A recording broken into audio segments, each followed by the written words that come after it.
So here is your provocation for today. Remember, after you listen, you're going to pause and fill out those first two sections.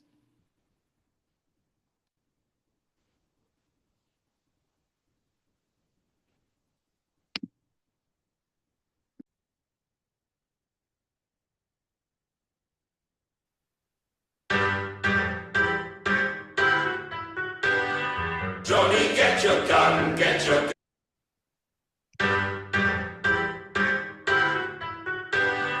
Johnny, get your gun, get your gun, get your gun. Take it on the run, on the run, on the run.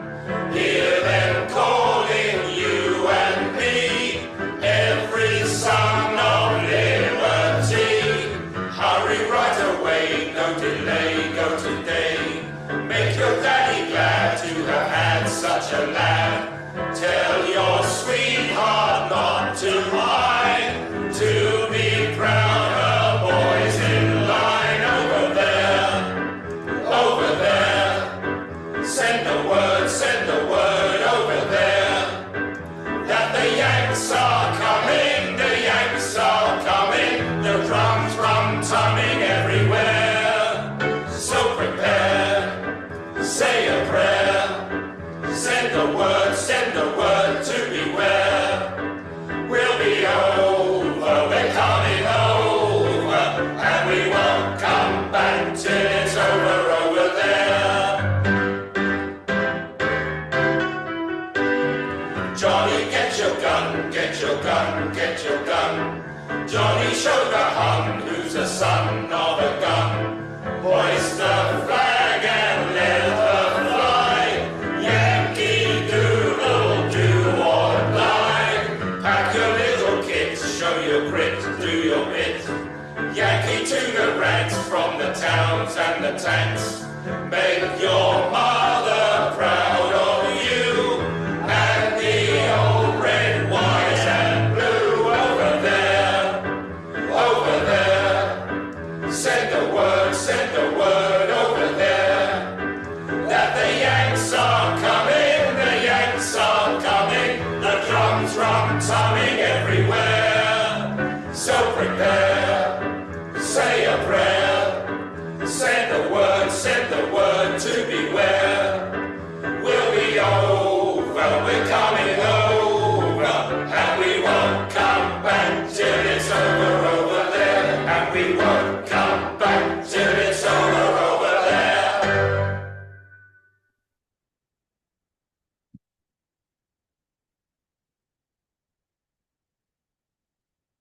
So Dalton Trumbo's Johnny Got His Gun. Written in 1939, Johnny Got His Gun marks, as one literary scholar, Richard Lawhorn, noted in his dissertation, a shift in a larger genre or tradition of literature that we can call the American war novel. As an early iteration of a revolutionary nation, meaning a nation that established itself through a revolutionary movement and war, and as Kaplan and others we've read so far have noted, war has been at the heart of both the production of American nationalism as well as critiques of it. This has meant quite a bit of cultural production regarding war songs, paintings, movies, TV shows, poetry, novels, news broadcasts, etc. War has been an aesthetic and narrative feature of the American nation and its narrativization through history. But culture and the material conditions of history saw a shift in the early decades of the 20th century. As we discussed last time, a number of technological innovations changed the shape of communication in the late 19th and 20th centuries. New technologies that could move information across seas almost instantaneously and deliver it to the masses meant not only massive shifts in institutions like police and the military, like McCoy elaborated, but also shifts in culture and its consumption. But a couple of significant historical events that also contributed to this massive shift were the two inter-imperialist wars in Europe, World War I which went from 1914 to 1918, and then World War II from 1939 to 1945. These events had a significant effect, argues Lawhorn, as it shifted the way Americans writing about war approached it, the themes and interests that their writing undertook. He writes that, quote, American war literature written prior to World War I frequently found glory, honor, and worthy sacrifice in combat. Notions of patriotism, duty, and nobility often explained or justified war. But after the demarcation of the First World War, those creating art about it, quote, replaced other, more romantic views of war with portraits of brutality, absurdity, dehumanization, and hypocrisy. This is unsurprising in that World War I really shifted how everyday people saw and understood the character and nature of war, especially in Europe. And World War I marked another significant decline, that of old world class societies. World War I was essentially spurred by inter-imperialist rivalries between European nobilities, officially kicking off with the assassination of the heir to the Austro-Hungarian throne, the Archduke Franz Ferdinand, by a Bosnian Serb.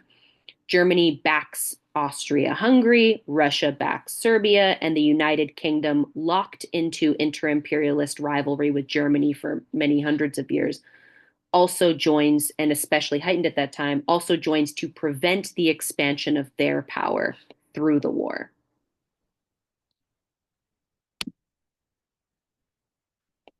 So we get a kind of counter narrative arriving out of this milieu. World War I was a meat grinder of a war. Years of brutal trench warfare with newly minted automatic weaponry and warplanes, as well as war propaganda, meant that not only did people die gruesomely en masse, often from infections, butchered field surgeries, and in numbers never seen before, they also had means of mass communication and documentation, and therefore of demanding justifications for these deaths. So previously, if you just had fealty to a king or nation, people would go to war, but you would just have to encounter people's individual war stories. What you didn't have was like mass radio broadcasts of live updates and things like that, as well as much death and disfiguration with as many people as you did following World War I.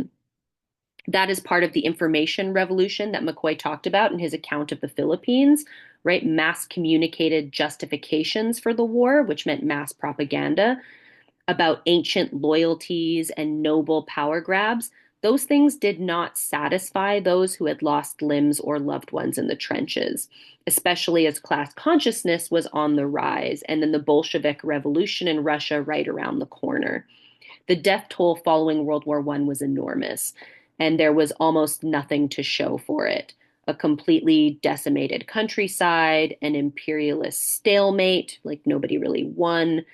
History's greatest economic depression hits in the 20s, and you have 8.5 million dead, 21 million wounded, 500,000 imprisoned or missing. And nearly none of those recorded casualties were the people who were the ones who orchestrated and justified the war. So like no nobility really dies in this war that was to protect their noble identity and historical titles. All of this is to explain that World War I and new notions about wars and their propaganda were circulating when Dalton Trumbo wrote this book. The title is a play on a common phrase used to recruit young American men to war efforts in the late 19th and 20th centuries, Johnny Get Your Gun, and was further popularized in songs and movies that came out around World War I and the first moments that Americans got involved in it, because they weren't in it right from the beginning. One particular inspiration was the song Over There, which you've just listened to. And it has these lyrics: Johnny, get your gun, take it on the run, on the run, on the run. Hear them calling you and me, every son of liberty. The book comes out just as World War II is beginning, and new calls for young people in America to return to another fight in Europe is rising. After the fallout of World War I, many had learned that the particular war wasn't really about democracy after all. It was harder to recruit people. And so propaganda between the two wars picked up and took new shapes, was more ubiquitous than ever. And then the propaganda had to change. You couldn't say, go fight for, your king and ancient loyalties. You had to encourage people to be fighting for something that they could conceive of as having to do with them personally. As Lawhorn argues, the novel marks a shift in the American war novel, and therefore also a shift in historical and cultural attitudes toward war. He says that after World War I, with so many writers, them being returning soldiers themselves, think of Hemingway and other sort of notorious writers, they had all been in the wars. Counter narratives to the dominant ones about the romance and heroism of war take firmer hold. And after this period, the tradition is really more aptly described, he says, as the American anti-war novel. Johnny Got His Gun ends up having a very large impact in terms of anti-war protest movements in the United States. It resurfaces in 1970 during protests against the Vietnam War, also getting a film adaptation during that time.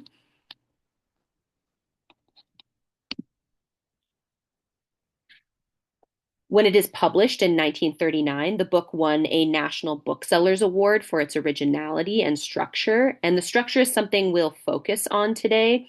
We want to think about how the novel's stream of consciousness and use of body horror are used to issue its critique against specifically inter-imperialist war. We read this novel through the perspective of its main character, Joe Bonham, a 20-year-old American man who has been impossibly injured in combat. We don't know this information right away, however, because the novel starts oddly and through a stream of consciousness. In the opening chapter, we follow Joe Bonham in a memory when he answers the phone working in an industrial bakery to learn that his father has died. This is an early passage where we will see some of the way the novel handles sensory experience.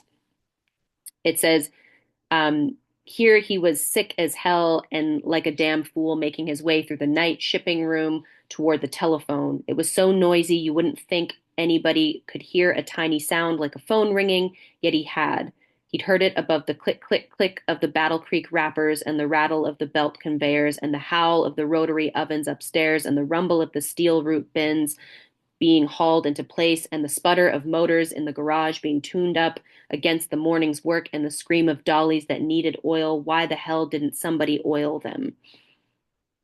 And that's just an example of how the focus on this sensory world. Just a little bit of terminology too, as we start to sort out this novel.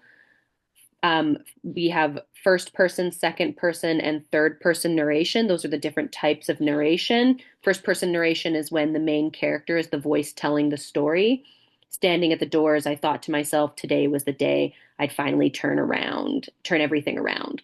That's just an example of first person narration, and its pronouns are I. Second person narration is when a narrator tells the story as if you, the reader, are in the body of the main character. So you walk down the street, turn right, and there you see a man waiting. In that example, the pronoun is you. Third person narration is when the story is told by a nameless, usually omniscient voice. And omniscient means they can see and read in people's minds.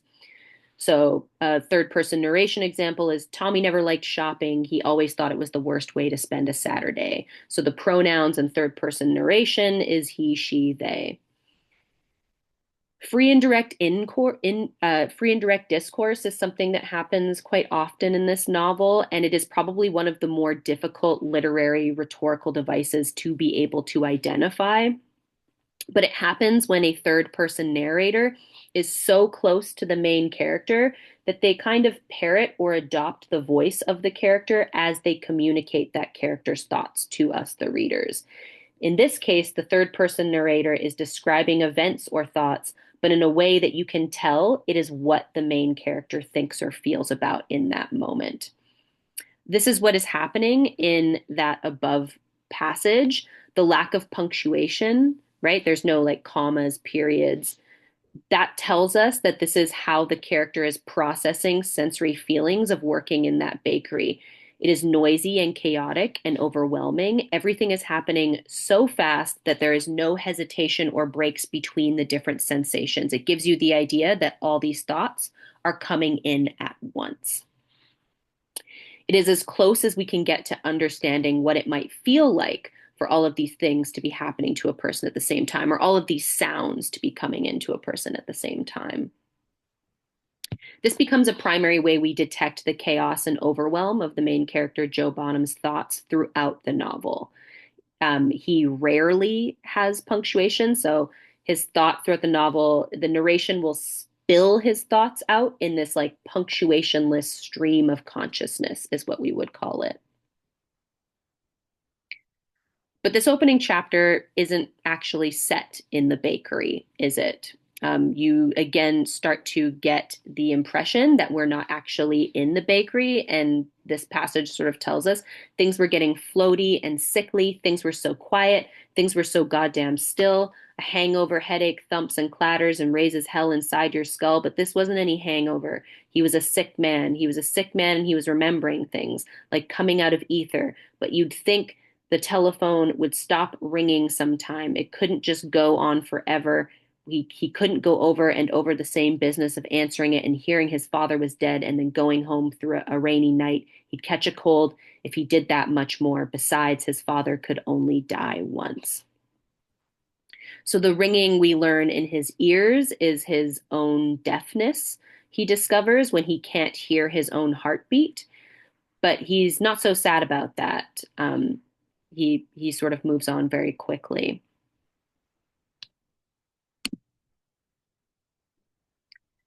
So, how do we come to understand the politics of these early chapters? Joe moves in and out of memories very quickly between discovering things he can't feel or do in the present moment and recalling people and moments from his life, including the way his parents used to talk romantically to each other and tell the story of their early dating, to going to the fair himself as a boy and trying to dance with girls, even when he didn't have enough money to. This oscillation is really the emotional leverage of the novel. We can only come to understand its anti-war message because the damage done to Joe, to his body, etc., is juxtaposed, meaning contrasted by putting next to one another. It's juxtaposed to his rather normative white working class life.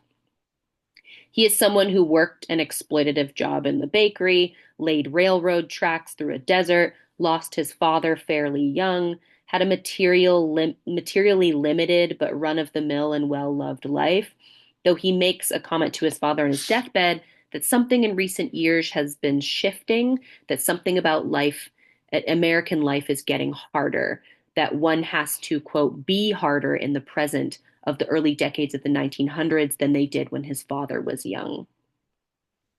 Part of what is changing is that technological revolution we talked about. These technologies are sold as things, or at least marketed as things, that will make everyday people's lives better or easier. But it turns out Joe realizes through the novel that this meant a new and more, that all of these technologies really meant a new and more brutal kind of war and mass death.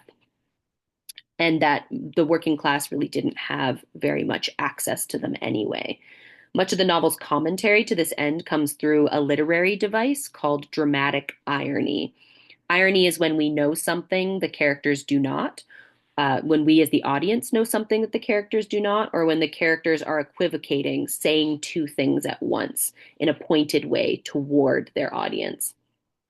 In this one memory that we get about the aviator Lincoln Beachey coming to town when Joe was a kid and flying a show plane around, the first one anyone in that town had ever seen, the first airplane anyone in that town had ever seen. And the speech given by Mr. Hargraves, the superintendent of the schools, Joe tells us, he gives us this memory. He says, the airplane, said Mr. Hargraves, would cut down the distance between nations and people. The airplane would be a great instrument in making people understand one another, in making people love one another. The airplane, said Mr. Hargraves, was ushering in a new era of peace and prosperity and mutual understanding. Everyone would be friends, said Mr. Hargraves, when the airplane knitted the world together so that the people of the world understood each other. We can read the irony here in two ways: the tone of the passage, which we get through the repetition of said Mr. Hargraves. There's a bit of bite to that, who we as the audience in the present know was wrong about what airplanes would achieve in these next few years, especially for Joe. Airplanes in the era of World War I do not knit the world together, but become the central technology for mass death with bombers and gunners, and what felt like not the knitting of the world, but the splitting of it, with the world's greatest war to date. Remember, World War I is essentially that first major war in the post-musket era, where we have mechanical weapons capable of killing masses of people at a time. With the airplane added, it added breadth and distance, and also added to that was the newly automatic gun weaponry and explosives. It also meant very distant, non-neighboring nations could attack each other with little advanced notice. Meanwhile, everyday people, and especially the poor, could not afford to fly to visit other countries and build this mutual love and respect, as Mr. Hargrave's assurances suggest. In fact, much of the propaganda at that time is telling you about the Huns and how they are so racially different, and how there is not mutual love and respect between nations. The book will chronically return to the question of distance and proximity from the war. Joe explains how nationalism and propaganda make him feel very close to the war, even fuel his desire to go and fight in it, but that his current state of injury, which is significant, we learn, leads him to consider that his distance from it. He thinks like it wasn't your fight, Joe. You never really knew what the fight was all about. And that's on page 25.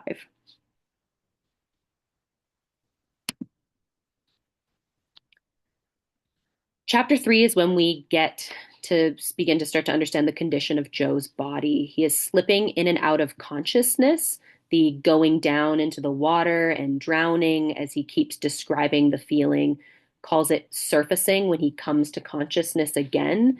So he's got this sort of metaphor of feeling like he's slipping under and coming back up. He's already figured out that he is deaf and that he is hurt and that he is being treated somewhere, but he hasn't put all the pieces together about the extent of his injuries and current range of ability. Each of his injuries are missing body parts, brings him to a memory about his life. It is a reminder in this book that the way that people's lives are connected to their bodies, and so if war destroys people's bodies, it destroys even more of them than that material thing in the process. Realizing he has lost his left arm reminds him of his girlfriend Corinne, the ring she gave him the last night they spent together before he went off to war. The fever he gets, the burning up, reminds him of getting heat stroke while working on a railroad gang in the desert, running away from losing his girlfriend Diane to this guy Glenn Hogan. He learned this information from his best friend Bill Harper, and then when Joe and his friend Howie quit working after the first day on those railroad tracks and returned to town to win their girlfriends back because they both think they've lost their girlfriends, Joe catches Diane with none other than Bill Harper, who told him that she was with this other guy. And so he realizes that Bill had lied to him to get Joe to break up with Diane. This is all pretty mundane until we inevitably arrive at the place the novel continues to bring us through its chaining memories and thoughts, from bodily terror to innocuous memory to the realities of war. On page 56, it says, quote, "It all seemed so real at the time, and now it wasn't real at all. That was a long time ago. That was in Shale City. That was before he came to Los Angeles. That was when he was a kid in high school. It seems so long ago, somewhere probably in Colorado, Glenn Hogan and Howie were still kicking around. He had got a letter once saying Bill Harper had been killed at Below Wood. Bill Harper was a lucky guy. Bill Harper had got Diane, and then he had been killed."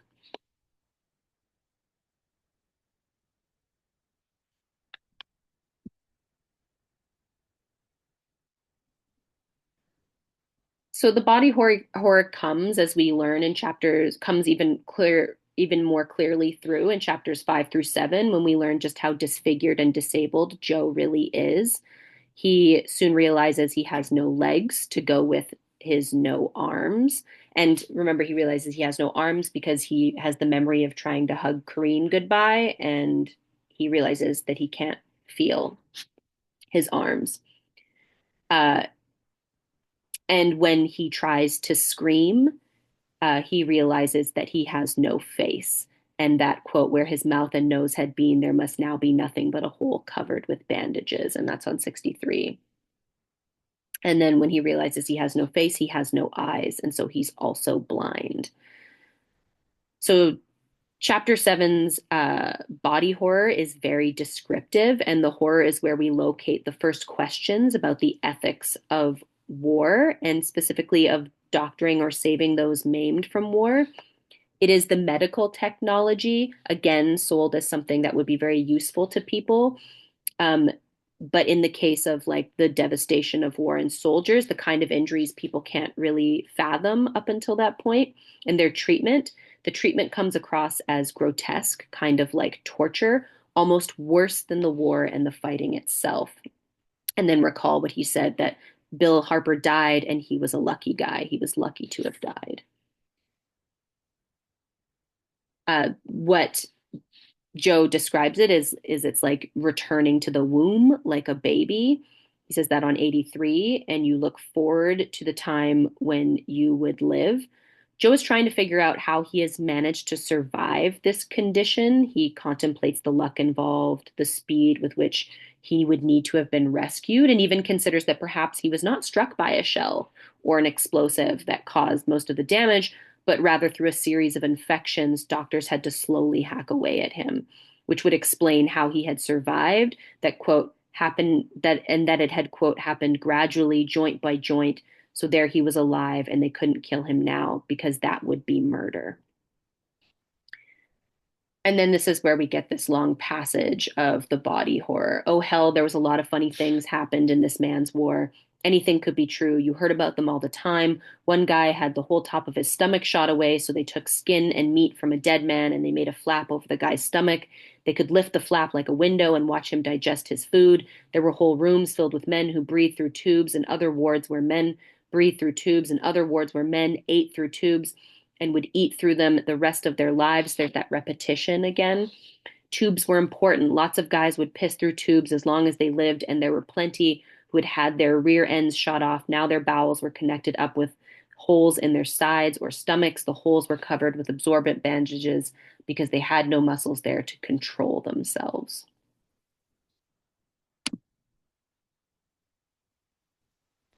So we get a lot of this bodies with leaking holes in hospitals. Then we get a description of the Prussian soldier that they come across. So this is a war memory, dead with his leg and faces swollen, and that there's a rat chewing on his neck.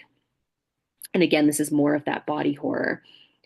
And this is the first time we get the idea that something else is the enemy in Joe's mind, something other than people of other nationalities that he was sent to fight against. The real enemy at this point for him in his memories, and as he's thinking about it, is the horror the soldiers' bodies endure, as explained to us through this metaphor of the rat. Even though they catch this rat chewing on a dead enemy's body, him and the other soldiers he's with, they chase and beat the rat and kill it. And then he says, quote, he thought about it afterward. It didn't matter whether the rat was gnawing on your buddy or a damned German, it was all the same. Your real enemy was the rat. And when you saw it there, fat and well fed, chewing on something that might be you, why you went nuts. So there's something else destroying their bodies. There's something else or someone else responsible for it. And that's the real enemy.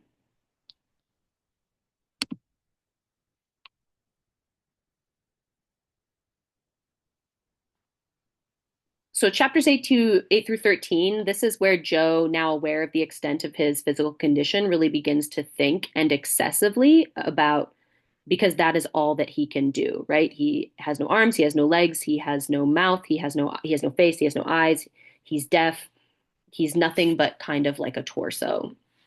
And he's stuck, he thinks, in a bed, probably in a hospital. Where in the first part, he was somewhat drifting in and out of consciousness. And that's part of the thing he can't, he said, without any sensory feeling, it's hard to know when you're asleep and awake.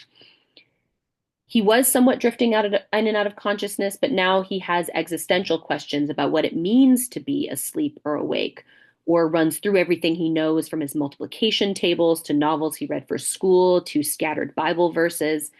He figures out how to measure time using the change in temperature in the room to mark sunrise and calculating out the nurse's shift in duties. Eventually, he measures a whole year going by and then another 4 years. During that time, he also thinks a lot about how he got there, briefly about the actual event, diving into a dugout and then an explosion and then waking up deaf. But specifically in chapter 10, he thinks about all the ideas that got him to leave his well-loved home to fight in a war. And he begins to evaluate whether or not they were worth it. He spends a lot of time contemplating the meaning of abstract words like success, failure, democracy, freedom, which you see in this meme that sort of popularly goes around every now and then. Liberty, decency, honor, also native land, fatherland, motherland, homeland, which we should recognize from Kaplan. Even the word women and how he and others he knew that enlisted came to be convinced by these words as ideas, these abstracts, without ever really knowing what they meant or what those who were recruiting them to the war efforts meant by them. This is a little like how freedom is working in this meme. You may have seen it before on social media, which is leaning on the idea that freedom is a word that means without meaning, which is perhaps another way to say a symbol. Or maybe even we might say an excuse in the critique of this particular meme. This is a lot like how Benedict Anderson describes the ideological power of the nation, which he says is a concept that many people agree they should fight and kill and die for, but most, even dedicated scholars of nationalism, hadn't really, up until his work, tried to figure out what it definitely meant. This is what is powerful about them, about abstract ideas, the attachment they produce without having a clear or definitive meaning.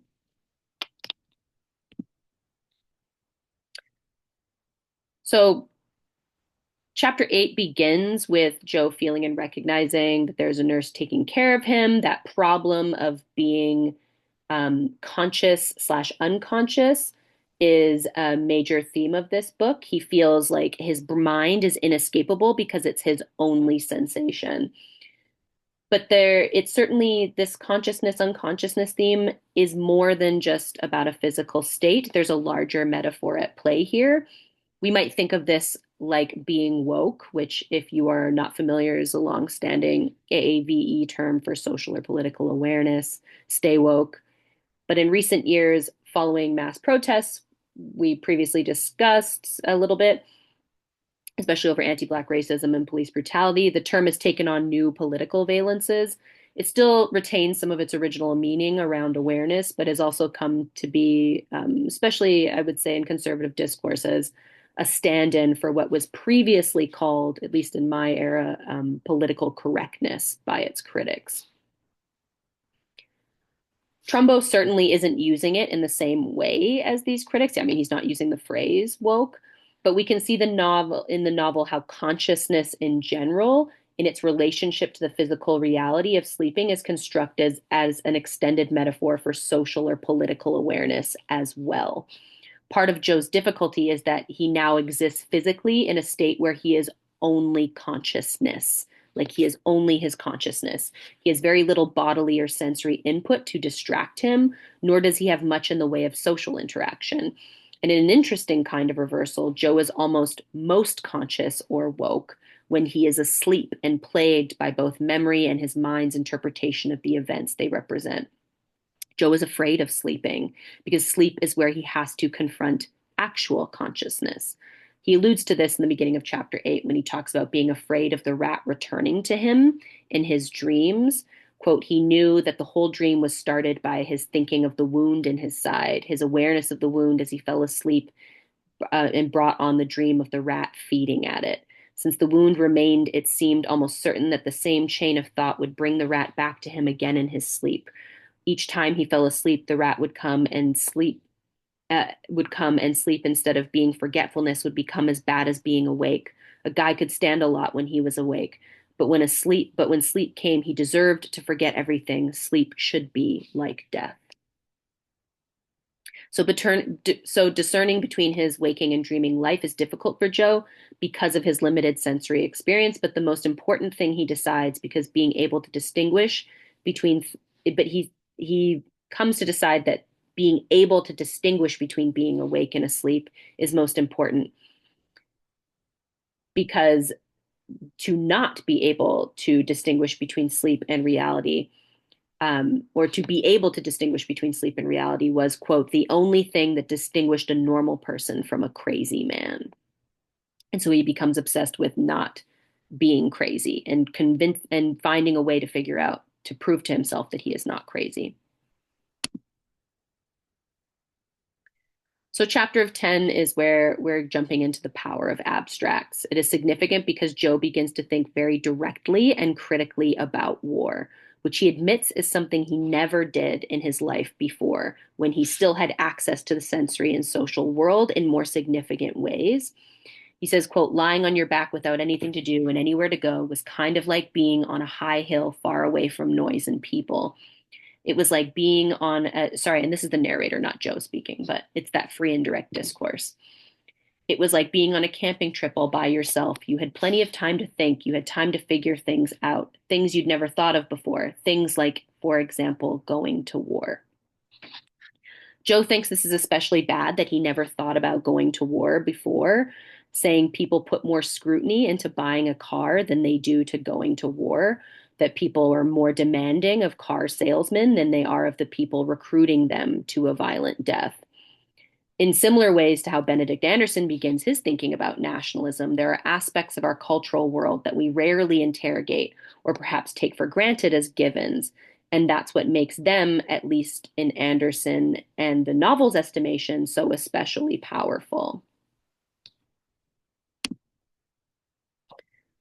So remember, nation, nationality, nationness is a word with what Anderson says is multiple significations or aka multiple socially produced meanings. And then just a reminder from what Anderson says, finally, it is imagined about the nation. It is imagined as a community because regardless of the actual inequality and exploitation that may prevail in each, the nation is always conceived as a deep horizontal comradeship. Ultimately, it is this fraternity that makes it possible over the past 2 centuries for so many millions of people, not so much to kill, but as willingly to die for such limited imaginings.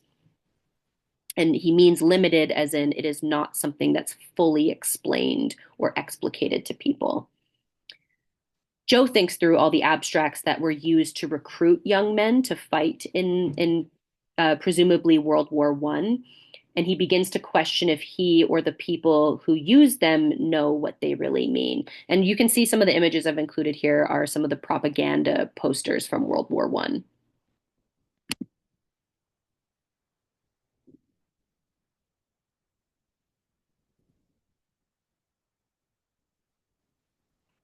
Oops, have I gone?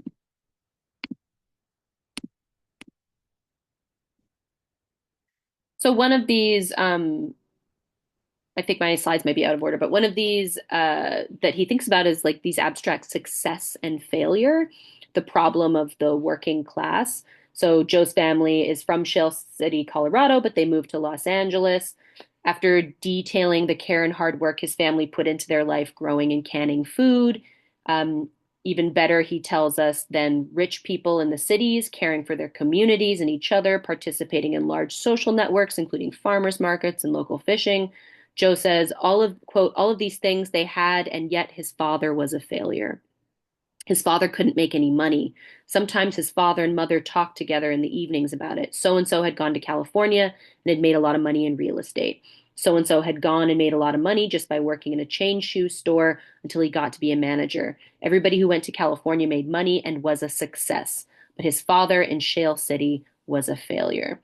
This stands in stark contrast to events earlier in the novel. Particularly, there's a story about his coworker Jose, the Puerto Rican homeless man that works with him in the bakery.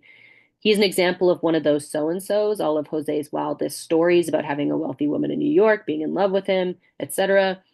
Um, they and working in a movie studio, they all turn out to be true. Moving west works for him, but his coworkers at the industrial bakery had a hard time believing him before everything ends up being proven to be true because many of them are also living in the mission in a homeless shelter for men, and none of them are doing well.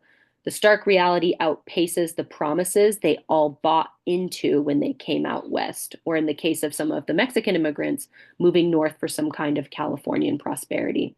In this section, we learn that Joe's family fell victim to this kind of national myth making too.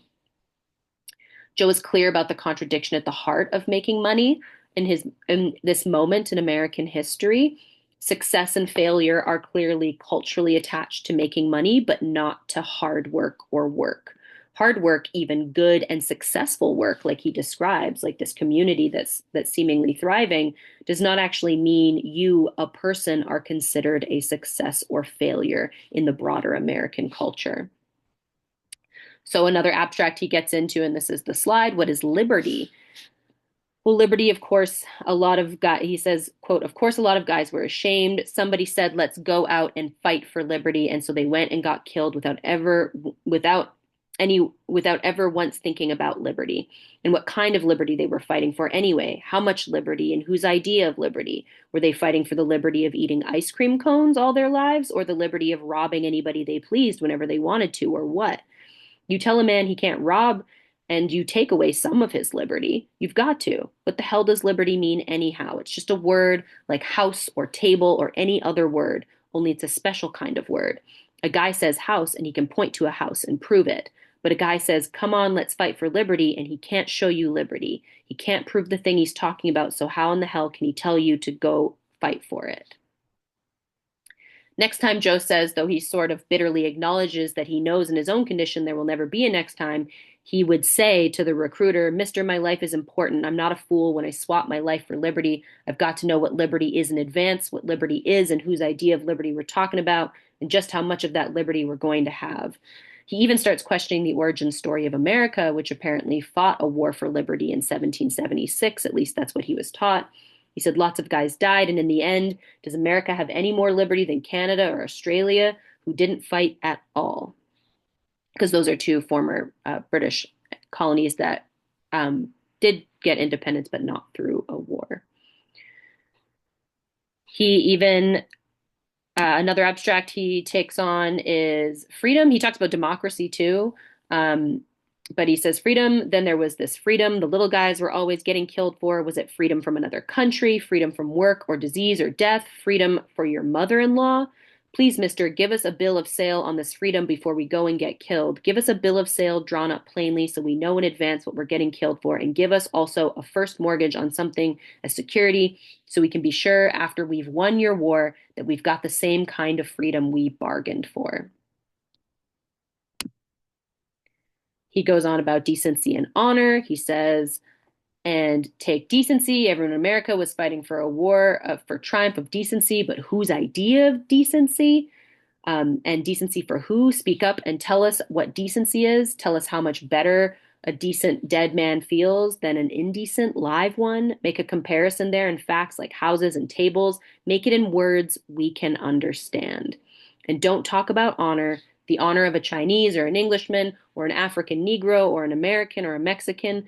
Please tell all you guys who want to fight to preserve our honor, let us know what the hell honor is. Is it American honor for the whole world we're fighting for? Maybe the world doesn't like it. Maybe the South Sea Islanders like their honor better. And you can see here too the anti-imperialist politics of the book. He says, is it American honor for the whole world we're fighting for? Recall our discussion of hegemony from last class, cultural imperialism, wanting the whole world to share one nation's ideology as another form of territorial and market control.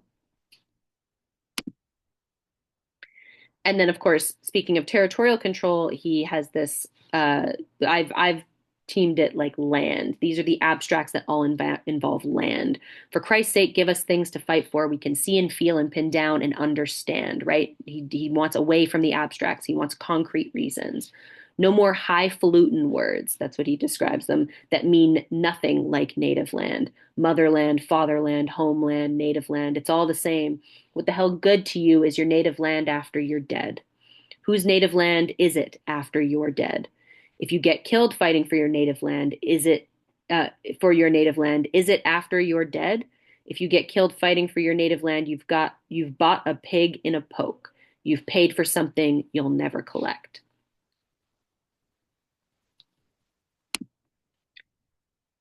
Even women become an abstract in Joe's estimation. So the gendered nature of nationalism and war, even women become this abstract idea.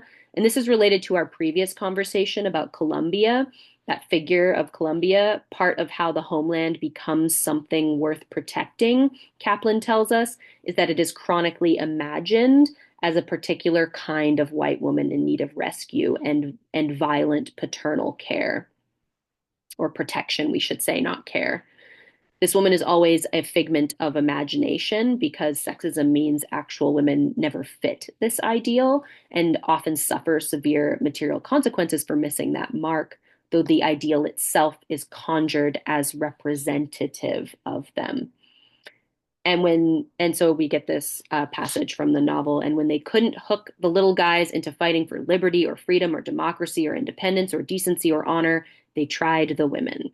Look at the dirty Huns, and Hun is a pejorative term again for the Germans, and it's very much related to the Germans were often portrayed as either Asian or Black in the propaganda to get people to go fight World War I. They would say, look at the dirty Huns. They would say, look at them, how they rape the beautiful French and Belgian girls. Somebody's got to stop all the raping. So come on, little guy, join the army and save the beautiful French and Belgian girls. So the little guy got bewildered and he signed up. In a little while, a shell hit him and his life spattered out of him in red meat pulp, and he was dead. Dead for another world and all the fierce old bats of the DAR, and that stands for the Daughters of the American Revolution, get out and hurrah themselves hoarse over his grave because he died for womanhood. So finally, we're into the contradictions of the nation. Another abstract Joe begins to think about is the nation, particularly nationality, his own relationship to a national identity. He starts to work out his attachment to it, but also its abstraction and how it can shift or be shifted, irrespective of your internal feelings or identification.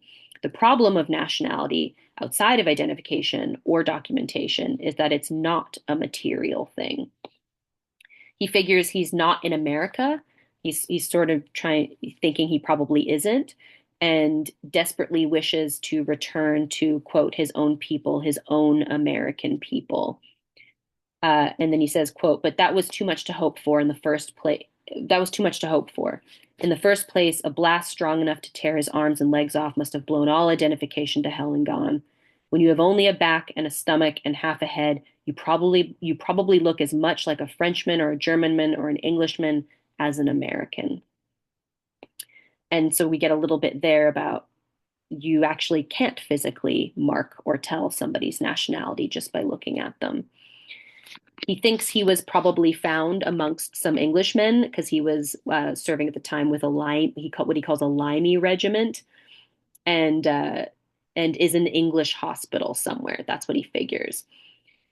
He says, quote, it was just as well, only he wasn't an American any longer. He was an Englishman. He was a limey and probably a citizen at that.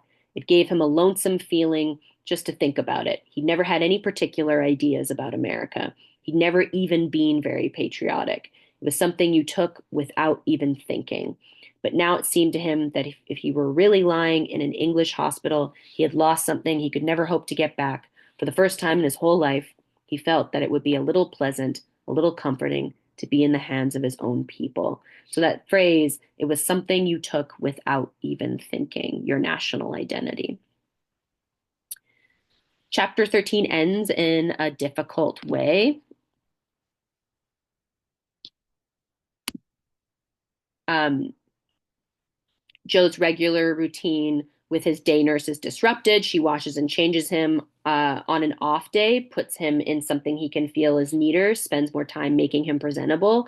And then he is visited by multiple people, men he is able to work out by the heaviness of their boots stomping on the ground. He feels the vibration. And he also feels that they pin a medal to his chest and that he's probably in France because of how the generals kiss him instead of shaking his hand. He calls them big, quote, big guys, major guys. And then we get this passage, quote, they had given him a medal.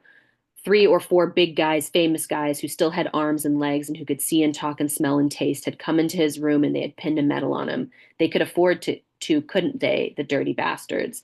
That was all they ever had time to do, just run around putting medals on guys and feeling important and smug about it.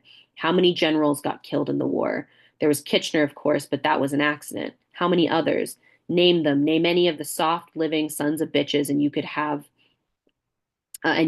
them. How many of them had gotten all shot up so they had to live wrapped in a sheet for the rest of their lives? They had a lot of guts coming around and giving medals. A couple of important words as ideas that come out of this book is this concept of big guys and little guys. The little guy becomes Joe's primary way of referring to people who are sent to fight and die in wars, in contrast to their implied opposite, either the generals who dictate the battlefield or those members of the ruling class that send them to fight in the first place. We'll talk more next time about this dichotomy of the little guy and the big guy and the role it plays in the novel's central critique of America's cultural commitment to war. So that brings us to your critical questions. So, can you think of any other abstracts or concepts that feature in political messaging? What about commercials or even brand marketing? One that immediately comes to mind for me is like family. When, where did you first encounter the concept of, quote, American freedom? How was it explained or described to you? If you can't recall when or where you first encountered it, can you think of any cultural objects that helped you to understand what is meant by freedom in the American context? So in the novel, Joe goes through uh, all of these different abstracts, and maybe you might think about where they came into your life and how you began to conceive of a meaning for them. We're finishing up the novel next time. I will also you won't have I will discuss more on the small group work or on your presentations. We will finish up the discussion of the novel. I will go over the presentations again. I will talk about where to post and find them on the discussion board, as well as some details about the final reflection paper. I'll also briefly review some of the key themes and discussions of the course, and that will be our final lecture. And that's it for today. I will see you all next time.